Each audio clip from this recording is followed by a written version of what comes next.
All right. Euro, go ahead and start us off. Hey, Brendan, how you doing today? What's up, my man? Last time out, you were in Vegas. In your post-fight media, you stated your feelings towards returning to Atlanta and how you weren't really excited for that. Has any of that changed now that you're actually there? Yeah. All changed. I apologize for that to my Atlanta fans. This hotel's much better. This area is much better. And I'm a Buckhead fan for life. Let's go. And your opponent, Pinedo, is coming off a close split decision loss. Did you watch that fight, and what do you make of him, and what excites you most about this matchup? I stopped watching opponents a long time ago. I just kind of find out on the night. That's my plan. So, yeah, I couldn't tell you much about what he does. I know he's 20-6. He's young, he's hungry, and he wants what I've got. And last one for me, Bubba was just in here, and he said like he has a big target on you. He wants to get that fight back with you. Would you like to run it back with them, or would you like to fight Mavlid, as that's one that you would like to get back probably? Anyone? However it falls, it falls. I don't, I've already beat Bubba, so I mean, it was pretty convincing. It wasn't a close fight. Mavlid, on the other hand, it was very close, so I'd like to run that back. But whoever the luck of the draw brings, I'll be ready. Thank you and good luck. Thank you, my friend. Jake Davis. Hi, Brendan. How are you keeping? Hey, how are you?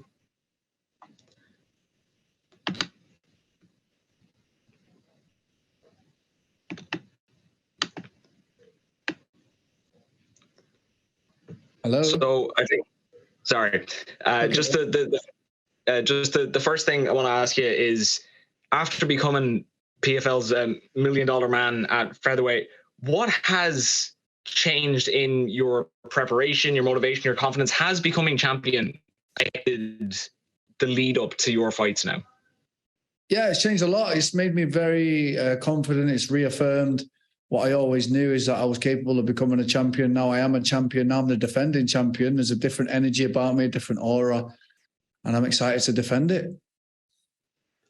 I know you were just saying that you don't, you've stopped watching tape on your opponents, but what are your opinions or thoughts on your opponent, Jesus? Like I said, 20-6 as a pro, young, hungry, exciting fighter. That's all I know, really. I mean, I watched one round against Braga. Good fight, southpaw, exciting. You've been in the PFL for a while now, and you've had a lot of experience. Based on your experiences, do you have any expectations on who you might meet in the playoffs this year? No idea. I don't know who I'm going to get. But as the old saying goes, anyone can get it. And last for me, what is your prediction for the fight? I don't do predictions, but I'm fast, I'm sharp, I'm ready. So expect me to come out all guns blazing as always. Okay, thanks, Brendan. Thank you. Gavin. Hi, Brendan here. Gavin from Maritime with Gavin. Now that Sky Sports are finally putting more attention on MMA, how do you think that will affect the future of MMA in the UK? Yeah, 100%. I did a Sky Sports interview after I won the belt, sit-down interview. Got a lot of traction, great people, glad they're behind it. Once Sky Sport News get behind it, you know it's serious. And do you feel any more pressure on you in the PFL since they're pushing you and making you main event even in America? I mean, if my heart rate's anything to go off, I wake up at 30 beats every minute. There's no stress from me here. There's no stress. It's all confidence. Great camp again. Like, I really don't feel the pressure. I really, really don't. I'm honestly, if I did, I would tell you. This doesn't feel stressful to me. Even the $1 million night, like, everyone was like, oh, you're not worried, like, if you don't win? I'm like, no, because I'm going to win. Like, there's just no doubt in my mind whatsoever. Okay, thanks for your time. Thank you. Anik. Brendan, Anik Subramanian, Fightbook MMA. 2 months ago, you told me that Marlon Moraes is the best 3-minute fighter in the world. Now that you fought him, can you confirm that? And what did you learn from sharing the cage with another legend? Well, I mean, I did say it, but no, it wasn't the best, was it? Probably wasn't the best 3-minute fighter I've ever seen, to be honest. Yeah, no, not the best. I don't know. That's a bit of a weird question. I'm just thinking in my head, like, how do I answer that? But I mean, you know what? I'm just a bit annoyed as well because I actually watched it back for the first time yesterday, and they made me do like a watch along. And I know it was like heat at the moment and all that. Maybe I'm picking at straws, but like I remember going up to him. I don't even remember this, but I was trying to shake his hand. He wouldn't shake my hand. I was trying to talk to him, wouldn't talk to me. So I ain't got no respect for that either. So, like, yeah, that's my answer on that one. Got it. One more from me. You train with some of the best fighters in the world in Thailand. Who are your main training partners in this fight camp? Do you know what? Like with it being a season, I kind of like have like 4 or 5 guys that are relatively unknown. I like to just stick with what I know now. With so much on the line, I don't like to venture out of my sparring and venture out my training partners too much anymore. So yeah, just some unknown guys. But I want to thank John Boyd, my boxing, and George Hickman, Frank Hickman, all them guys over there. Sean Colb's just great people. Awesome. Good luck on Thursday. Excited to watch you. Thank you. Emma. Hi, Braden. It's Emma from 5 Rounds with Emma. How are you? Top of the leaderboard. What else can we expect from you this season? I mean, I always bring excitement, don't I? I'm always, You sure do. yeah, it's always going to be exciting. So I guess excitement, more excitement. Okay. What would you say is the biggest challenge in the PFL? Is it the quick turnaround now that you've settled into it for the last few years? Yeah, no, it's the turnarounds, it's the weight cuts, it's the knowing that you've got an opponent for 7 months, you've always got someone on your mind. There's no relief, like mental release. You can't really release because you know that the next fight's just around the corner. You're doing stare downs straight after your fight. It's wild. It's wild. I embrace it and I'll miss it when it's done. Trust me. Like I complain about it now, but it's a roller coaster for sure. Speaking what you just said as it's done, legacy. What does that mean to you? Is it winning the season again? And if so, could we see a 3rd run at the title? Or would you be up for moving up a weight class? When I say legacy, what I mean by that is to be a 2-time PFL champion, you have to win 8 fights consecutively. And there's only a certain amount of people on planet Earth that can do that at this level.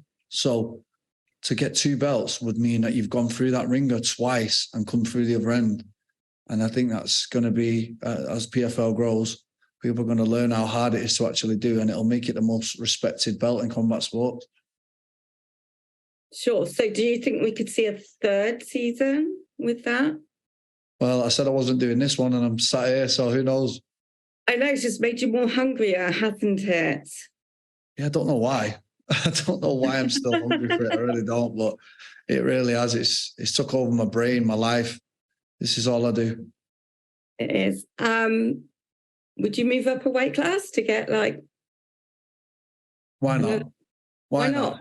Why not? What else is there to do? Okay. Thank you. Thank you. Danny. Hey, Brennan, how are you? Hi, mate. Hey, quick question. What did you think of PFL acquiring Francis Ngannou and that whole ordeal with him, leaving the UFC and whatnot? I'm happy. I'm really, really happy. Like, amazing signing. I've just seen one of the guys outside, Jim Branson, and I was like, congratulations. The guys behind the scenes, they're doing a great job bringing over people like this. Jake Paul's involved. And, I'm really happy for the company and they deserve it. Yeah. I'm wondering what kind of changes do you think this will have maybe in the industry? Because obviously like PFL, it's this is great. I mean, I want to be on the Francis undercard for sure. Like how many eyes are going to watch that? Especially if Jake's on it too. Jake and Francis, I would love to be the 3rd in line on that card. And I think the whole world will be tuned in. Yeah. That's what I was going to ask you. Like right now you're competing under the season format, but is pay-per-view series something you'd like to join in? Danny. We're back. Yeah. Yes, Brendan, sorry about that. Please re-ask your question. Yeah. No. So, as I was saying, I don't know how much you heard, but you're obviously competing under the season format. Wondering, like, pay-per-view series is something that very much interests you. Yeah, for sure. That's what I want to do next year. I want to make it known that I would like to be a 2-time champion and then move on to that series. That would be the goal. Okay. And I guess outside of that, any other goals that you've set yourself? I'm sure after crossing out winning a season, you probably had a good amount of time to reflect and maybe set new goals or just reassess your career. Wondering what other things have you added to that bucket list? I would like to box again. I had a boxing match at the end of the first season in Manchester, headlined the Manchester Arena for boxing and for MMA. It's the first. Probably no one will ever do that again. So I would like to just do a little bit of boxing after the season. That would be amazing. I say that now, but I'll be so tired by the end of the season that, you know, these come around thick and fast. Like I thought I was going to like get to parade the belt around a bit and like be a champion, but I'm back in camp for the next season. It was wild. So let's see what the end of the year brings. Right now, the focus is that second belt. Yeah, for sure. All right, man. Well, best of luck and looking forward to the fight. Thanks, guys. Marty. Yes, Brendan, you're on fire at the moment, my brother. Yes, you won the Millie. You're back at it again. You're screaming, I am the champ after the Moraes fight, which was a pure goosebump moment. Where did you get your mental toughness from? Oh, good question. Where do I get it from? I don't know. I'm just an absolute psycho, I think. I just love it. Like, the thing is with this, right, a lot of people have loads of other things going on in their life, whereas I don't. I'm just in this. Like, I go to Thailand and I'm just immersed. I'm on Fighter Street, just around fighters all day. If I'm not training, I'm sleeping. If I'm not sleeping, I'm eating my meal preps ready for the next session. Like, this is all I do. I am completely immersed in this sport. And I think you have to slightly lose your mind a bit. And I'm heading that way too. So, yeah, it's a good time to be Brendan Loughnane. Nice. And you've been active. You've been busy, obviously, since your last fight. You've been in Thailand. You've been in Dubai, back to Manchester. Where have you spent the most of your time this time around? I just have a gum shield and a backpack. And I'm just about, I'm just around. Like, even my plans after this fight, I look at my flight schedule. I'm like, I'm around. So, yeah, I don't know. I think Thailand's always going to be my base for fights now. I've got a real good routine. My last pre-fights have been perfect coming out of there. So I'll be back there. But maybe there'll be a bit of travel in between that. We'll see. Nice. MMA nomad. And the last one from me. I saw you on the Scott Thomas podcast and you were talking about, again, legacy. And you said when the word MMA is spoken and you want in Manchester, you want your name to come up. I truly believe it's not long before your name comes up when the word MMA world featherweight greats are spoken of. All the best this weekend, brother. And what's your expectation for the fight? Legend. Thanks, mate. And the expectations are excitement as always. Tune in. Nice one. Patrick McCory. Hey, Brandon, this is Penn McCory from Combat Sports Cat. How you doing today? Hello, brother. So last time out, you got the Fantastic Five. Any lessons learned from that fight? You know, things you took away despite being a pretty much perfect night in the office? What did I take away? Yeah, my confidence is even higher. It was high before that fight, but now it's really, really high. And I just feel like I'm really hard to beat now. And you mentioned the confidence. I saw on Twitter, and I think it was mentioned here, your heart rate is maybe the lowest I've ever seen it measured. What is it, the confidence that helps you relax, or is it just your natural way of being? Because I don't think many fighters are this relaxed on a fight week for a massive fight. Yeah, I have to pinch myself sometimes to like realize what's actually going on because I'm just so in it and relaxed. And don't forget, I'm 27-4 as a pro. This will be my 44th MMA fight. Like, I've been around the block a few times and I'm still here, still fresh, never been knocked out, never been finished. You know, maybe Jesus is the guy. Who knows? We'll see on Thursday night.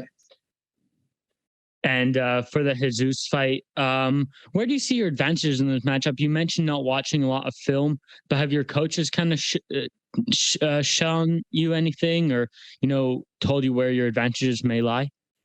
Yeah, Ross Pearson, he's going to be in my corner for this fight. He was actually my coach on The Ultimate Fighter 10 years ago. And he tried to show me some footage yesterday. I was like, I don't want to see it. I don't care. I don't like, you just tell me what to do and I'll do it. Great to hear, man. Best of luck. Thank you. Cash. Hey, Brendan. How you doing, man? Hi. What's motivating you going into this fight? Belts and money. You won last year, so you think you'll be in the championship again? I wouldn't be here if I didn't believe I'd be in the championship, brother. I know that's right. Good luck to you, man. Thank you. Patrick Dana.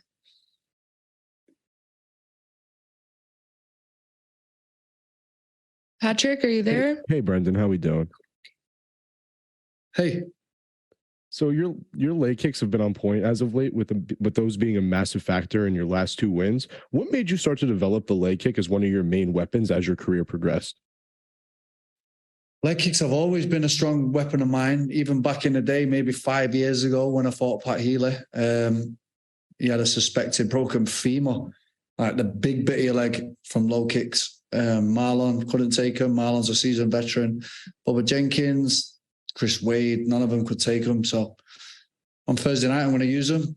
If you can stop him, great. If you can't, then I'll just box your head up instead. No problem. This will be your 6th fight since the start of 2022, and you still have more to come this year. Did you ever picture having this kind of activity earlier on in your MMA career? Or? I mean, no. But I remember I did manifest this. I did say there was a year and a half I didn't have fights, and I put it out to the universe. I was like, I just want to be active, man. Just give me activity. And it came. So I don't complain about it. You know, some days I do. I get out of bed, I'm like, fuck. But I remember what I set my intention on, and it's here. Awesome, man. Thank you. Good luck. Thank you. All right, Mills, bring us in. How's it going, Brandon? It's MMA Locker Room, part of Puff Sports Radio. Hello. Hey, mate. How's it going, man? So I heard you earlier speak about, wanting to be a 2-time defending champion. In this organization, there's only been a few fighters I have, like Nathan Schultz, Kayla Harrison. But those fighters that I just mentioned, along with yourself, it seemed like they made a home in this organization. And it seems like the organization are standing behind their fighters. So how does it feel to actually kind of be the face of PFL? Amazing. I built my way up. It wasn't easy. I'm 9-1 in the PFL. I've had to do it the hard way, fight the hard fights. And they got behind me and I got behind them. It's a great partnership. Got it. Another question, man. So after you just got that $1 million, sometimes people like to alter their images and stuff like that. I mean, but you're sticking with the Owen Wilson nose. Have you ever thought about getting that? Have you ever thought about doing anything with that? Because we got the money now. No, brother. I absolutely love this nose. Even when I'm a trillionaire, I will have this nose. This is what you call character, something money can't buy. Love it, man. Love to see you out there, man. Your last 3 fights, you won every way possible. 1 by decision, 1 by a leg kick, 1 by a punch. I know you're not one to predict, so I'm going to predict it for you. I think you're going to get this up. You muted yourself, Mills. Trying to give Tony a heart attack. Oh, sorry. Your last 3 fights pretty much went every single way possible. You won by decision. You won by a right cross. You won by a leg kick. I know you don't like to do predictions, so I'll predict it for you. I think you're going to get the sub.